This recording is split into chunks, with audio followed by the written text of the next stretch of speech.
Best advice for a CISO. Go. Create experiences. People forget what you tell them, but they don't forget how you make them feel. It's time to begin the CISO Series podcast.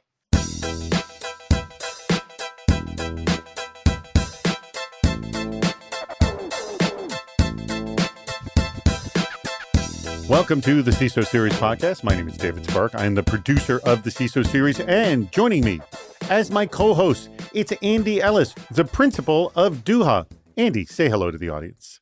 Bonan postagmezon, au depende de kiam vi estes en la mondo, bonan matenon, bonan vesperon, au bonan nocton. How many members of our audience actually know what you just said there? Well, so that's one that you might actually get because it's Esperanto. So it draws very common words from, other languages. But I picked a language that I think nobody actually speaks. I've never met a single person who speaks Esperanto. Have you? I've met people who've practiced it, yeah. But, I hang out in weird geeky crowds. There you go. We're available at CISOseries.com. Why not listen to all our other wonderful programming to teach you about how to be cybersecurity leader or learn about the cybersecurity news for that day? We've got plenty of it.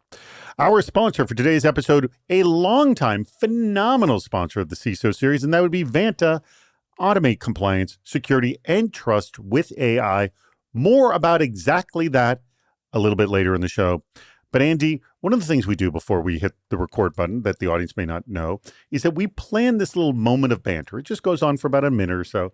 And I always ask you, what should we discuss? And 9 times out of 10, I shoot down your ideas.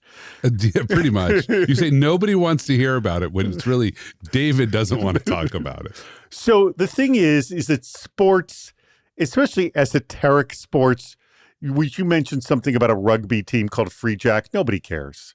Okay, wait. To audience question, put this in, whether it's LinkedIn or wherever you consume this. Let us know. Do you care? Like the New England Free Jacks just won the Major League Rugby championship. They brought home the shield. They just three-peated, the first professional sports team in America to three-peat in like 20 odd years, and only the 9th one to do it ever. Well, the Chicago Bulls did that. Right, the Chicago Bulls did it, but it's very rare. Only 9 teams have ever three-peated in professional sports in the U.S., and the Free Jacks are now one of them. Mm-hmm. But I would say NBA, professional rugby, there's a gigantic gap between interest on those two. Oh, absolutely. Like rugby is like a 6th or 7th tier team. I'm not going to say they're at the top. Like the NFL clearly at the top, NBA, NHL, maybe MLB somewhere, NASCAR, F1. Like there's a lot of stuff up there. But was a good championship. And you put rugby as number 6 after you listed 6 that are more popular. I think I only listed 5, but anyways, I think most are in agreement with me that we really don't care. So here's for our listeners. Tell us. But what can they contribute? Like, what am I learning from this? Oh, they won. Yay. Who cares? Or I could care less. Like, nobody cares. Oh, there's a lot to learn about perseverance and teamwork and how to get a mission done. Yes. Sports. I am a huge fan of sports for learning how to work with others and just teamwork and that stuff. But to just talk about another team winning a championship, who cares? Okay, here's the question then for everybody. What's worse, Andy talking about the sports du jour or David talking about pinball? Oh, yeah, you got a good point there, Andy. I'll give you that. Okay. All right, let's bring our guest on, everybody.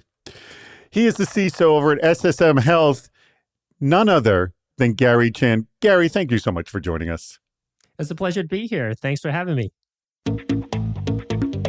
What's the starting point for a CISO? What happens when you have to make decisions with imperfect and uncertain information? It's a part of everyday life, and it's definitely a part of cybersecurity. Chris Grundeman of Kadga Consulting faced this lesson of making a critical decision with limited information when faced with a dying pet. Now, the same issue appears often with business decisions. He found that in both instances, we often wait for a perception of certainty before making a decision or cling to false certainties in a search for comfort. Andy, but we're always awash in uncertainty, and this happens all the time in cybersecurity. So how do you create a decision-making framework to account for that, and how do we train our staff, this is key, to do the same? So I think there's several ways you look at this, and there's a very common aphorism that is shared in the military a lot, and it's attributed to very different people depending on what the phrasing is. I think General Krulak's phrasing is my favorite, which is that a 70% plan violently executed will always defeat the 100% plan. And that's where you have to teach people that at some point you have to commit and execute, even though you don't yet know enough. And so you have to be comfortable that based on what you know, you're making the best decision that is available to you, and you're not going to second guess it once new information comes out. You might pivot. You might say, oh my goodness, I made a decision. I just learned something that makes it worth pivoting back to a different decision. But you're not going to say, wow, I should have made a different decision. No, you didn't actually know better. You did not know that critical piece of information. And I can look through my life at career decisions, house buying decisions that I've made that had I known something. Like right now, I own 2 homes. I just moved. We're trying to sell our old house. Market looked fantastic until the day we put it on the market. A certain person in the administration announced tariffs, and nobody's buying houses in that price range anymore. Okay, had I known that was going to happen, would I have changed my plan? Probably, but I didn't know, so I'm not going to go second guess and say, oh, buying a new house was the wrong thing to do. Good point. All right, Gary, I throw this to you. This just seems a core skill any cybersecurity professional should know, but definitely a CISO, making decisions with imperfect information, and a good point of that you can pivot over time. So what's been your experience, and how do you do with this? Yeah, well, I completely agree with Andy that we just have to make a decision sometimes. And that goes with everything in life. And I would say, especially when we're talking about work, a lot of times the concern is about being blamed or simply just needing more confidence to feel good about what it is that we know to be the correct answer. And for a lot of engineers, and because I know there are a lot of those who are probably listening on this show, they probably would feel a lot more comfortable if they write something down on paper, because seeing it on paper using some math somehow makes you feel more confident, even though it's really the exact same thing in your head. Right. But draw a probability tree. So just be like, if I do this, there's a 30% chance that this outcome will happen, a 70% chance that this outcome will happen. And you can make it a very complicated probability tree. And the more complicated that you make it, the more confident you'll be in your answer, even though you're like, well, I drew all these things and there's a 57% chance that this is the thing that should happen. Well, it's only 57%, but hey, it's math. Math doesn't lie, and that's the best answer that I have on this sheet of paper, and that'll make you feel confident. And so you can go make that decision.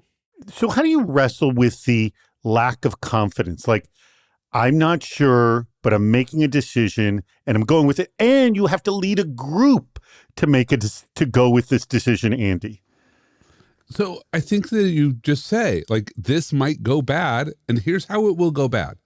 The biggest challenge that people often have is they need to show so much confidence that they refuse to admit they could be wrong. And so you say, look, we're going to do this. I might be wrong, but we're still going to do it. And if I turn out to be wrong, then here's what I'm looking for to figure out, oh, I made the wrong choice. Let's do something different. And do you and I'll ask you, Gary, do you build contingencies? Okay, this is what I think, but if it goes the route that is not what I think, we do this. So you have sort of a whole decision tree built out? What do you think? Well, definitely. If there's a 30% chance of this really bad thing happening, of course, you're going to want to have some sort of contingency plan. But of course, you have more information at that time and you can build better plans. But the bottom line is you're going to be leading your team, and hopefully you're leading the same team over and over again. So you have some sort of track record, and people, they keep tally, right? So if you're doing good decisions pretty frequently, and then sometimes you get a wrong one, hey, it's no big deal. People will still follow you. They still respect you, because people oftentimes, they're quite happy following someone else who's leading, so they can feel confident in it, and they can also shift blame. Unfortunately, sometimes from a negative perspective, you just don't want to be the guy who created the problem, right? Now, of course, if you are the guy who constantly gets it wrong, well, maybe there is a problem there. so but in general, if you're not, I think you've got a track record and your team will know that. Yeah, accepting blame is super powerful, but only up until some amount. It's like spice in your soup. Really good until your soup is nothing but spice. Yep. What we've got here is failure to communicate. New CISOs who are used to talking with technical audiences often face issues transitioning to business communications, a critical aspect of the new role. Now, as Bonoe Kunamavu of Sukusi AI noted, CISOs rarely have a tech problem, they have a translation problem. He talks about thinking about security buy-in from the business as your primary job and suggests framing risks as business impact, speaking to outcomes rather than alerts, and moving from urgency to strategy.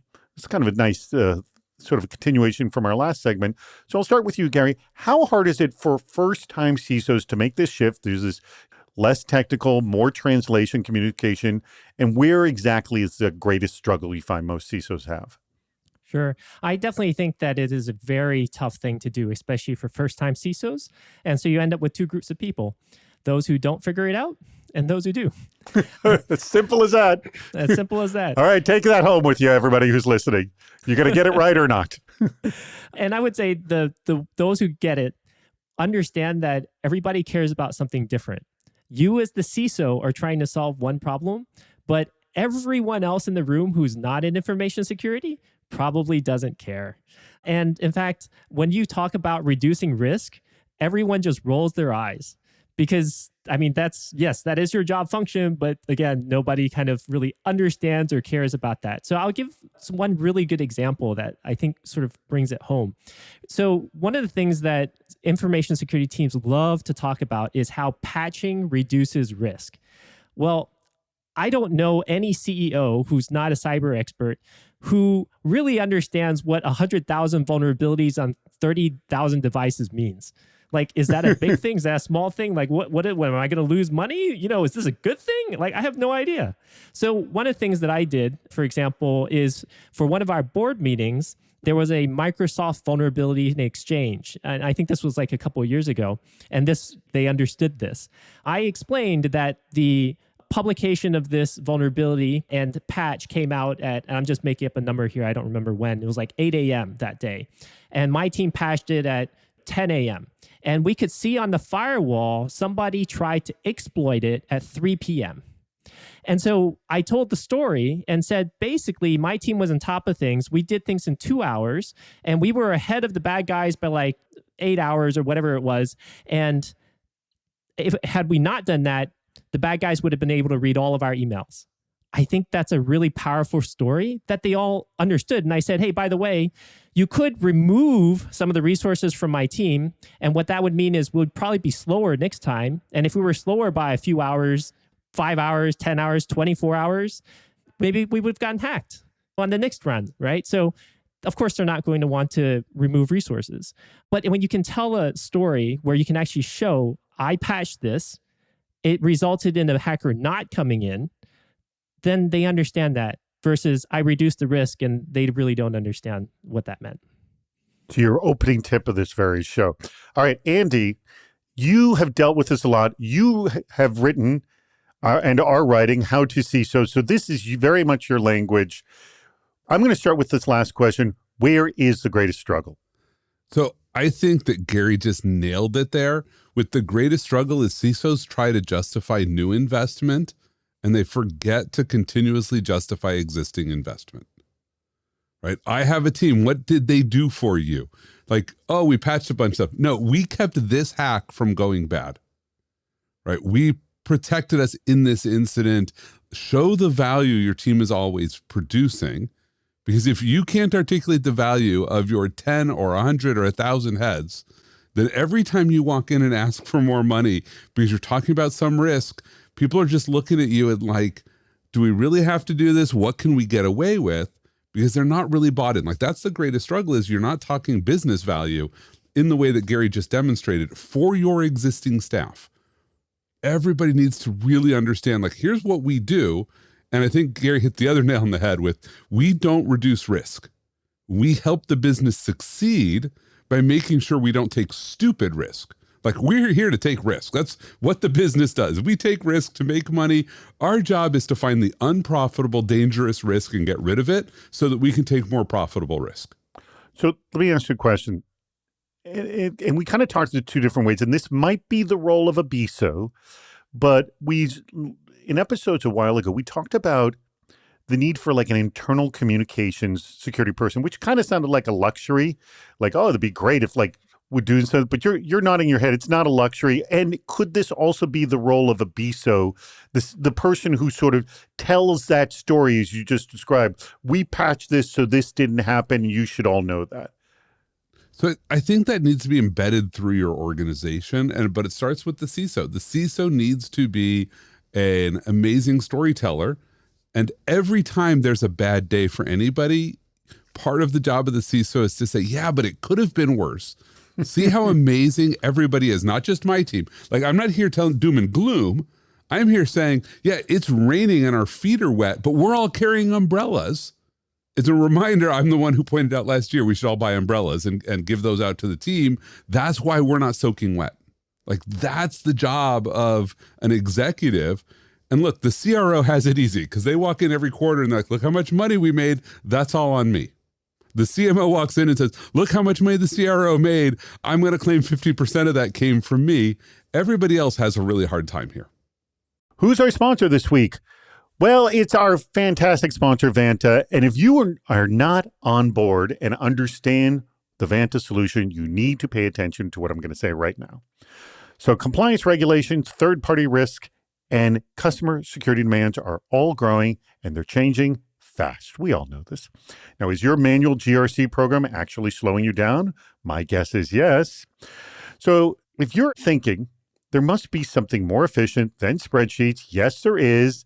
More efficient than screenshots and all these manual processes. You're right. GRC can be so much easier while strengthening your security posture and actually driving revenue for your business. That's what it's all about. You know, that we're talking about, you take risk for the business. All right, this is for the business. So Vanta's trust management platform automates key areas of your GRC program, including compliance, internal and third-party risk, and customer trust, and streamlines the way you gather and manage information. And the impact is real. Now, a recent IDC analysis found that compliance teams using Vanta are 129% more productive. All right, so you get more time and energy to focus on strengthening your security posture and scaling your business. That's what it's all about. And Vanta, GRC, how much easier trust can be. So you want to learn more? You got to go to their website. That's vanta.com/CISO. Add the /CISO so they know we sent you there. VANTA.com/CISO to learn more. It's time to play What's Worse? Gary, you know how this game is played, correct? I do. 2 crappy scenarios. You're not going to like either one, but you have to pick one. I make Andy answer first. You can agree or disagree with Andy. Now, this comes from one of our absolutely favorite submitters, and that's Jay Dance from StubHub. And here are the 2 scenarios. First one, an insider has introduced a Chaos Monkey-like clone into your environment that has agentic AI integrated into it, though thus increasing scenario variability. Okay? Chaos Monkey with a lot of more variability, and it's learning from you. So it's ugly on top of ugly. Got it? Scenario number 2. Stuxnet-like malware. Also not good. That doesn't start off good. In your environment that introduces enough subtle changes to your environment, thereby tainting the output of your product over time. So it's an internal or what's going out.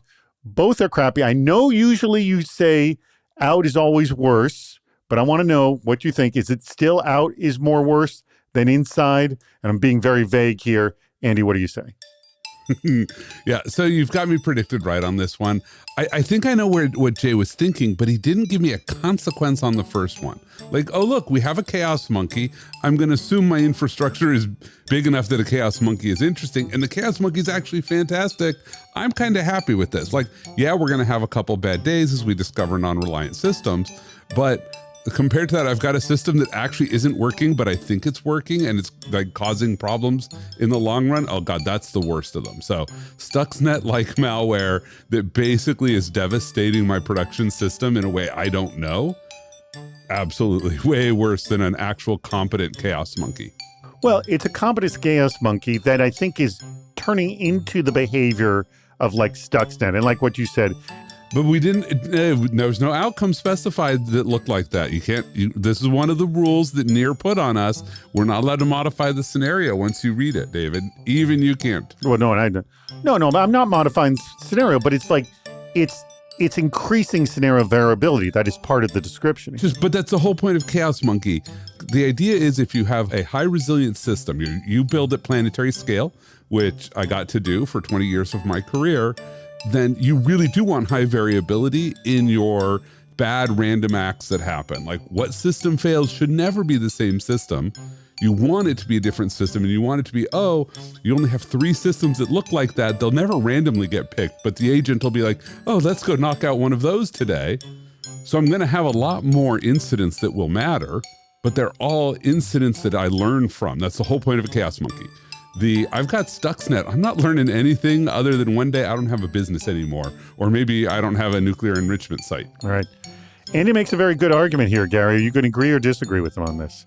I agree with the outcome. The thing is the second one, the Stuxnet one, if it's impacting my customers, then that affects my revenue. The internal stuff affects my cost. And so I'd much rather have a higher cost that I have to go fix things than I don't have revenue. Plus, with a Chaos Monkey, and this might be making too many assumptions, because that's someone's throwing it in and I'm assuming that they're helping us test, they can tell me what it's doing. Well, they're not helping you test. This is a clone. So you've got your own Chaos Monkey. This is a Chaos Monkey on top, or you may or may not, whatever. But it's a Chaos Monkey potentially on top of another Chaos Monkey. But as long as you've got a Chaos Monkey program, like the purpose of a Chaos Monkey is to give you incidents. That might have made this worse if you do not have a Chaos Monkey program. Right. So maybe that's what Jay wanted to say, but he didn't say that we don't have an instant response program to learn from a Chaos Monkey. That might make the Chaos Monkey really bad.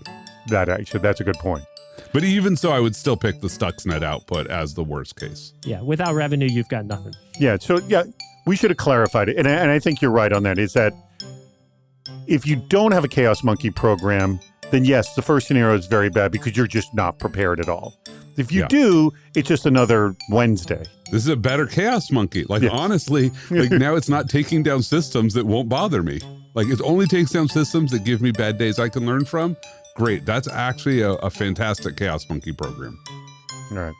More agreement with Andy, and you know how much I dislike that. Yes. How have you actually pulled this off? Is influence the most powerful tool in a CISO's arsenal? Troy Wilkinson, former CISO of the Interpublic Group, said he pointed out that this gives you, quote, influence to prioritize the right risks, influence to navigate competing business objectives, influence to say no in a way that still moves the business forward. He sees influence as a way to mitigate the reality that CISOs hold accountability for security without control of the infrastructure or vendor relationships. Andy, this discussion screams your book, 1% Leadership. Actually, I'm tossing to you, Andy, on this.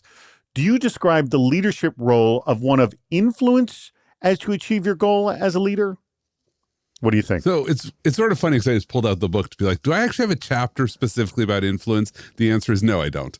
By the way, he's got, in this video shot, I want everyone to know, he's got 11 copies of the book behind him. David, count it. Plus, I've got all the ones to the side, too, so you should count those. Well, this is just in the video shot that I see. Just in the video shot, I got 11.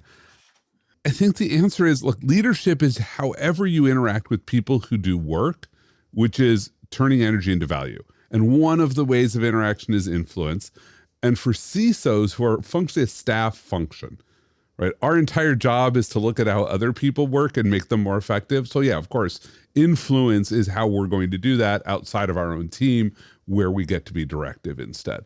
So absolutely, like, influence is necessary to achieve anything as a CISO, because you actually don't get to say no. Like, that's the single biggest lie that we were told. Certainly I got told as I was coming up as a CISO. People were like your goal is to be able to say no and make it stick. And the day you get to the point that you say no and people actually stop what they're doing and the rest of the executives look over you and are like, why did you just tell my organization to stop doing something? You have to come talk to me first. Like, that's what influence is. So, Gary, going back to you, and it sounds like influence goes back to your desire, and we hear this all the time, by the way, from CISOs, to be a storyteller. And when you're a storyteller, you have influence because of really the advice you gave at the beginning of the show. So it seems like the storytelling is what builds you as someone who has influence, because the story is the thing that sticks, that will have the impact. Not just, I'm big and strong, listen to me, and that's it. Yes? So I would say the experience that you create for others is what sticks, because that's how you make them feel.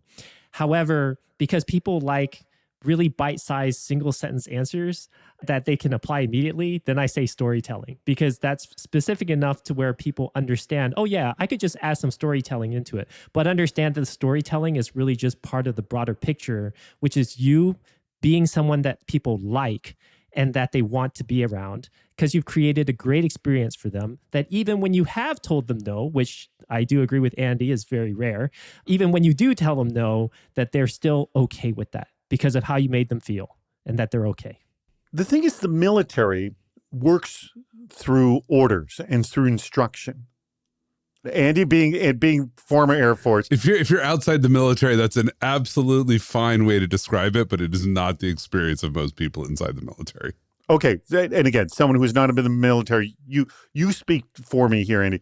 The thing is, does that work in the military, or does the military have to create the experience, like Gary said, because you are simulating experiences in the military, yes? Oh, absolutely. And there are people who are still staff functions. My last posting in the military, I was technically an arms dealer. Acquisitions officer. But I was a consultant. My job was to go to other acquisitions officers and convince them to plan for testing years down the road. Like, that's it. My job was to come into somebody who's going to be in a post for 3 years to convince him to engage with the team that will not do testing for 7 years. It's like outside of his remit, but that was my job, was to convince him. There was no order for him to have to do it, but it needed to be done. So there's a lot of influence that happens in the military. The number of people you get to say, hey, go do this thing this way. And in fact, in the U.S. military, that's pretty much anathema.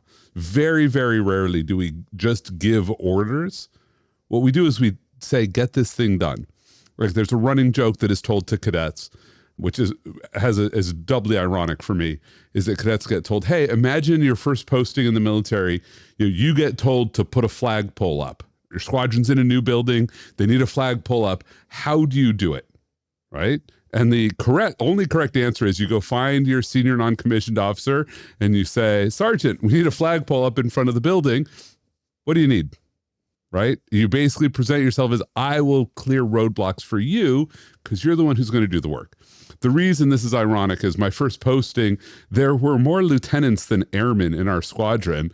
So the colonel decided that raising the flagpole would be a lieutenant's only function, and we were not actually allowed to delegate and influence other people to do it. If you haven't made this mistake, you're not in security. Practically every security professional I've spoken to admits they've suffered imposter syndrome at some point. In an effort to overcome that, there is a desire to showcase your technical prowess. That's an initial response that probably won't provide long-time value. WM CISO Jarek Beeson offered insight from a mentor who guided him away from this tech flex, if you will. Once you're in leadership, quote, being right isn't sufficient. You need to bring people along with you. Discussion of influence. He goes on to say, currently, you're creating adversaries, instead of allies. Security leaders need to build themselves up as trusted partners with executive leadership. This goes hand in hand with influence that we talked about in the last segment, where at some point security leaders need to focus on soft skills of emotional intelligence, communication skills, and political acumen if they want to drive organizational change. All right, Andy, did you ever make this tech flex mistake yourself that Jarek Beeson speaks of? And what was your turning point? Oh, I have made it so many times. And just pull out my mini soapbox. Those are not soft skills. Those are much harder skills. Mm-hmm. So I just always object to people calling them soft skills. My turning point was we had what we called our executive risks or the severe vulnerabilities that I would go up and I would brief the CEO and his team once a quarter. Like, here's the 10 worst things that face the business. And there was one that had the potential for a data breach of end user data, not ours, but the end user data for our customers. And I could just never get people engaged on this one. In fact, it had gotten to the point that I would go up to present and half of the execs were on their BlackBerries, to give you some timing on when this was happening. And one day I went in and I was like, so Tom, how would you feel if it was your financial records that got breached?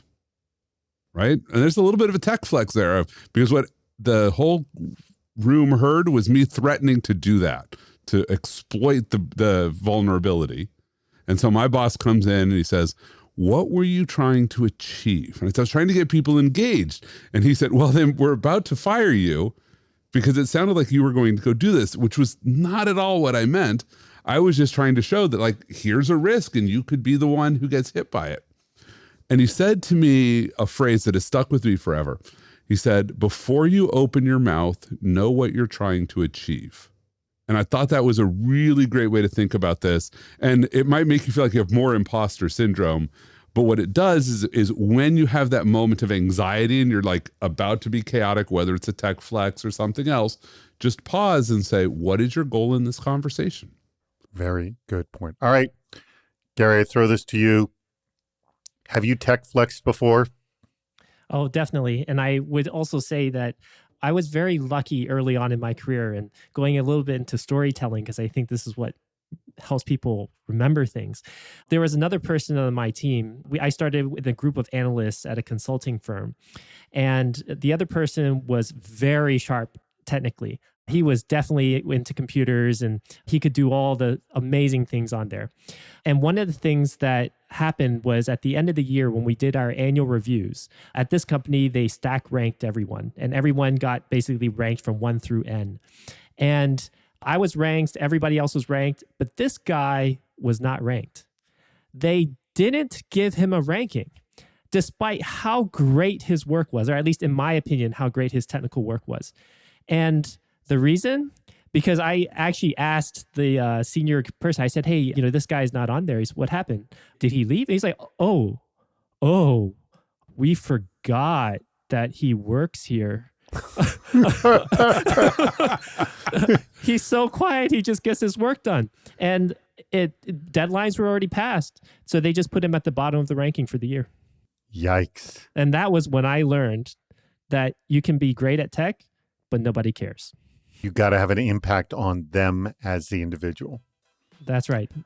Well, that's a good place to close this conversation. That was excellent. Thank you so much, Gary. And thank you, Andy, as well. But also, our awesome sponsor, that would be Vanta. You remember, go to vanta.com/CISO to essentially automate your GRC experience. vanta.com/CISO. Remember to add the /CISO so they know that we sent you there. So just so everyone knows, I met Gary at a conference where he was doing a security-themed magic show. And this is something you regularly do, correct, Gary? It is. So, by the way, if someone wants to book you or see some of your videos of your security magic, where would one go to see that? Yeah, they could just look me up, Gary Chan Security Mentalism. They can search for that on Google or go to my website, gschan2000.com. Excellent. And we will make those links available on the blog post for this very episode. Huge thanks to Gary Chan, CISO over at SSM Health, and also Andy Ellis, who's in his new show with 11 books behind him. I'm happy to say that you can buy a book from Andy or probably go onto Amazon. Where's the best place for people to buy your book, 1% Leadership? I think at this point, probably Amazon gives you the best prices, but you go to my website, csoandy.com/book, and I've got links to all of the various online retailers if you have a preference. There you go. Just do that. I have read the book. I think it's excellent, and I'm not biased because I truly try to knock Andy down a peg or two when I do have a chance. He does. Every listener knows that. And I like the book very much. Thank you, everybody. We always appreciate your contributions and listening to the CISO Series podcast. That wraps up another episode. If you haven't subscribed to the podcast, please do. We have lots more shows on our website, CISOSeries.com. Please join us on Fridays for our live shows, Super Cyber Friday, our virtual meetup, and Cybersecurity Headlines Week in Review. This show thrives on your input. Go to the Participate menu on our site for plenty of ways to get involved, including recording a question or a comment for the show. If you're interested in sponsoring the podcast, contact David Spark directly at david@cisoseries.com. Thank you for listening to the CISO Series podcast.